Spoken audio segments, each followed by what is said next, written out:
Welcome back to Make Play Treasure. Today we're reading The Surprise Visitor by Julie Kangas. Edgar Small sat down to write a letter to his brother, but he could not think of anything interesting to write. Dear George, it is rather windy today. He crumpled the paper. That's no good, he thought. He didn't notice that a roundish object had been dropped by a gust of wind onto his shrubbery.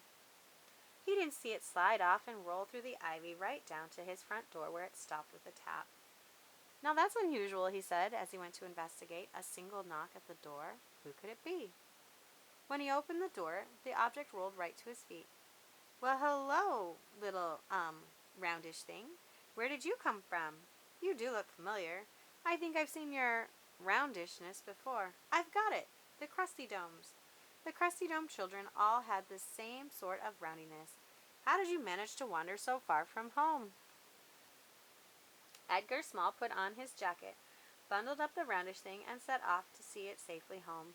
It wasn't far to the river's edge where his old friend, Mr. Crusty Dome, was busy at his easel. Ah, Mr. Crusty Dome, he called. You must have been so worried, but it's all right now. Here is your little one, safe and sound. Mr. Crusty Dome's wrinkled face became more wrinkled as he slowly spoke. I beg your pardon, Mr. Small, but my children have long ago hatched and gone. Oh, dear. Then you're sure this roundish thing is not one of yours? Quite sure, said Mr. Crusty Dome. But don't worry, I will help you locate a mother for the little one. Someone will be willing to take the child in, especially if we give him a more attractive color. He decided to use his favorite color, and when he had finished painting, they both agreed that it was a great improvement. As the paint dried, Mr. Crusty Dome tried to think of someone who knew a lot about raising children. Ah, yes, Mrs. Twitch. There's a perfect mother for your child. Mr. Small were off to the meadow. When they arrived and saw so many little Twitch children playing in the meadow, Edgar Small felt sure that they had come to the right place.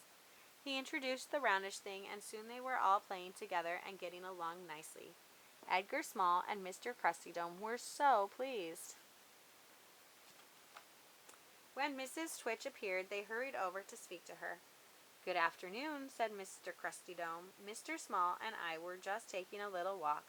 We've brought along with us a roundish friend who just happens to be in need of a mother. Mrs. Twitch twitched. Just look at how well he gets on with your little ones, he continued. He's remarkably quiet, Edgar Small added. He's no trouble at all. He does seem like a sweet little thing, said Mrs. Twitch, but I really don't have room for any more. We should find someone who is actually in need of a child, and of course, something must be done about his face to help him look a bit more appealing. Mrs. Twitch got right to work on the roundish thing.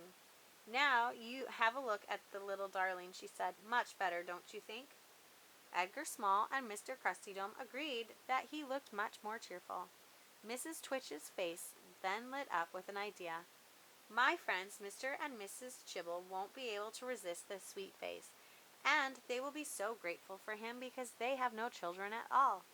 She put the older children in charge of the household for a little while so she could lead the way to the Chibbles' home in the forest. When they reached the bottom of the very tall tree, Edgar Small was surprised to see Mrs. Twitch stop and point upwards. He doubted that she or Mr. Crusty Dome was an experienced climber, but he was pleased that they were willing to take on the challenge for the sake of the roundish thing. When at last they reached the home of Mr. and Mrs. Chibble, they were very glad to be offered refreshments. My dear Mrs. Twitch, said Mrs. Chibble, how marvelous that you and your friends were able to come and surprise us today. And how are the little ones?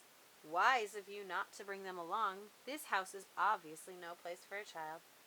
But, said Edgar Small, we have, in fact, brought along this one very well-behaved and handsome child.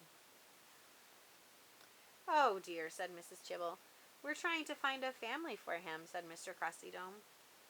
"Egad," said Mr. Chibble, "our neighbor 2 branches up seems very lonely lately," said Mrs. Chibble. "The roundish thing might be just what she needs for company. Let's bring him to her, just as soon as we fix him up a little," added Mr. Chibble. "We want him to make a good impression." Edgar Small allowed the 2 of them to carry the roundish thing into their kitchen, where they tried all sorts of things to dress him up. Finally, they were satisfied. "The child just needed a tail, that's all," said Mr. Chibble.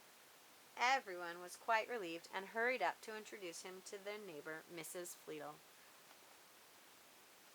When they arrived, they found her in a very sad state, circling around her nest and weeping. "We've brought you something that might cheer you up, Mrs. Fleetle," said Mrs. Chibble.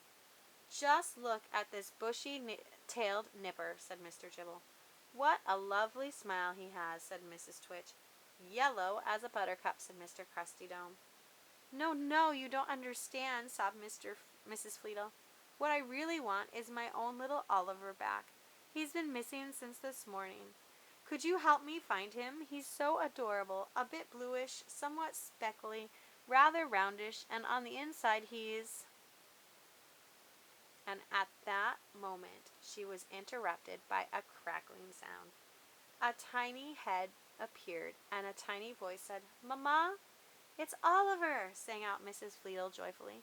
"You see, he's even more adorable on the inside. How can I thank you all for bringing my precious child back to me?"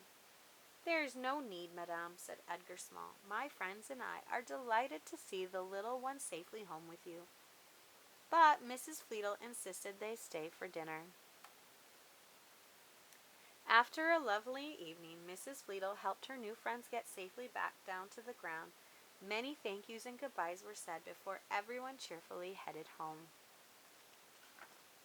As Edgar Small stepped through the doorway of his own warm and cozy house, he knew exactly what he wanted to do. He hurried to his desk and began to write, "Dear George, today I had a surprise visitor." The end. Hope you enjoyed this book, and remember to like and subscribe so you can keep up with all of our reading events and activities. Catch you next time on Make Play Treasure. Bye!